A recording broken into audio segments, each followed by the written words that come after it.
preparing for the homily, in the beginning I said to myself, what's so important about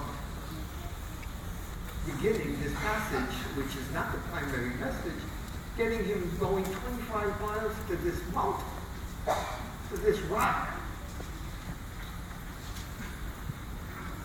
And a little research to remind myself, to refresh my memory of a lot of the studies I've done in the scriptures, is at that place, at that rock, is where the ancient world of the people would come to honor their gods and would leave tokens in that mountain. This was the spot where everyone came to be in touch with their gods. Yes, Lord. And so then all of a sudden, Christ, who's beginning the new way, goes to the old place of worship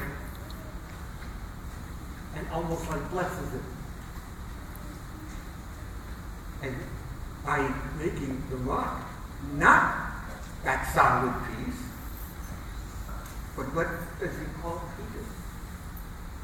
You are the rock upon which I will build my church, the new church.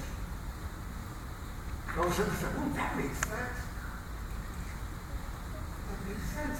Because from the reading, what do you think was the primary, the biggest thrust of his message today? He asked his apostles a question. After he tells them, these gods, that's not what it's all about anymore. And he looks at them and he says, okay, we're here, but who do you say that I am? Who do you say that I am? And good old Peter, the one that's going to deny him down the road, is bold enough, he says, oh, you are the Christ, the Son of the living God.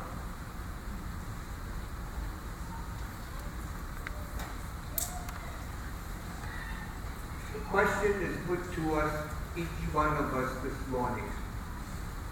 Who do we say Christ is?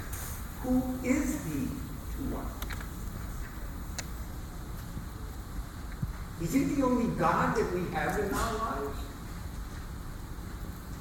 Or do we have various material attachments that are pretty much take up our energies and our thoughts and our time as gods?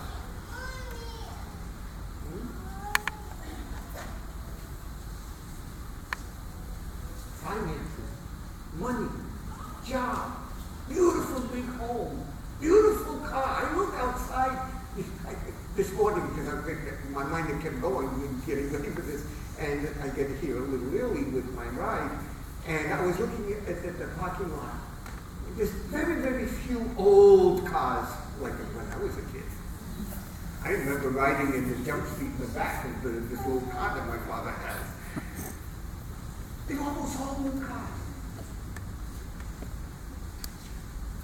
And we don't live in the two-room shack. I just, when Cindy, my ride, we went out towards Falmouth and Roanoke and all that. Those houses are far from being little shacks. How much time, energy, and resources do we put into all these material attachments? And it's lucky for the Lord if we find 1 hour to spend here on Sunday. Our words say that he's our God, but what do our actions say? Where do we spend all of our energy? And we're blessed that we have Mass every day at various hours at different days. Father has done all he can to make the Eucharist, to make Christ alive, present to us, so that we leave here like we will this morning, with the fullness of his presence and his life within us,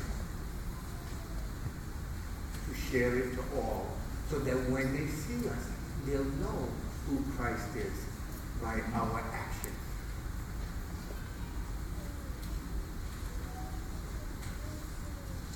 What is your answer this morning to that one question he asked? Each one of us. Who do you say that I am?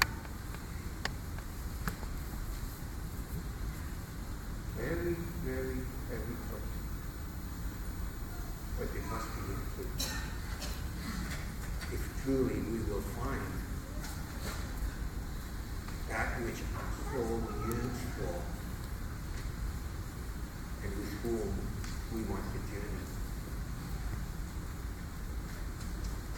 Are you ready to answer that question? Amen. Thank you.